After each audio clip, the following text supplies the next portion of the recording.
మచిలీపట్నంలో ఇద్దరి వ్యక్తుల మధ్య వినాయక చవితి నాడు వినాయక మండపం దగ్గర బ్యానర్లకు సంబంధించినటువంటి ఒక చిన్న గొడవను తీసుకొని వచ్చి అదేదో తెలుగుదేశం పార్టీకి జనసేన పార్టీకి మధ్య యుద్ధమే జరిగినట్లు పొద్దున్నుంచి సాయంత్రం వరకు వైఎస్ఆర్సీపీ సోషల్ మీడియాలో అదేవిధంగా వైఎస్ఆర్సీపీ మెయిన్ స్ట్రీమ్ మీడియాలో పులిహోర వండి వార్తలను వైరల్ చేస్తున్నారు.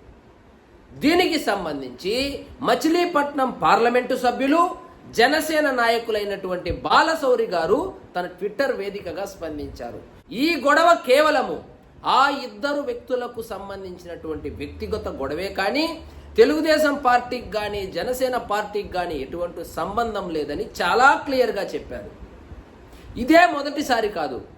సందర్భం దొరికినప్పుడల్లా, సందర్భం లేకపోయినా వీళ్ళే సందర్భం సృష్టించుకొని మరి తెలుగుదేశం పార్టీకి జనసేన పార్టీకి మధ్య గొడవలు పెట్టడానికి సాయశక్తులా ప్రయత్నిస్తున్నారు. వీళ్లకు తెలియని విషయం ఏమిటంటే తెలుగుదేశం జనసేన పొత్తు చెడిపోవాలి అంటే అది కేవలం ఇద్దరు వ్యక్తుల మధ్య ఉంది. అది చంద్రబాబు నాయుడు మరియు పవన్ కళ్యాణ్. వాళ్ళిద్దరూ చాలా అన్యోన్యంగా గౌరవం ఇచ్చిపుచ్చుకుంటూ తమ స్థాయిలో రాష్ట్రాభివృద్ధి కోసం పనిచేసుకుంటూ వెళ్తుంటే ఈ వైఎస్ఆర్సీపీ మీడియా ఎప్పుడు విడిపోతారా, వీళ్ళు విడిపోతే కానీ మనం గెలిచే అవకాశం లేదు అన్నట్లుగా ప్రయత్నాలు చేస్తూనే ఉన్నారు. ఈ పొత్తు ఇప్పటికైతే ఈ రెండు పార్టీల మధ్య ఎట్టి పరిస్థితుల్లోనూ పొత్తు చెడిపోయే ఆస్కారమే లేదు. ఎందుకంటే ఆ రెండు పార్టీ అధినేతల మధ్య మంచి అండర్స్టాండింగ్ ఉంది.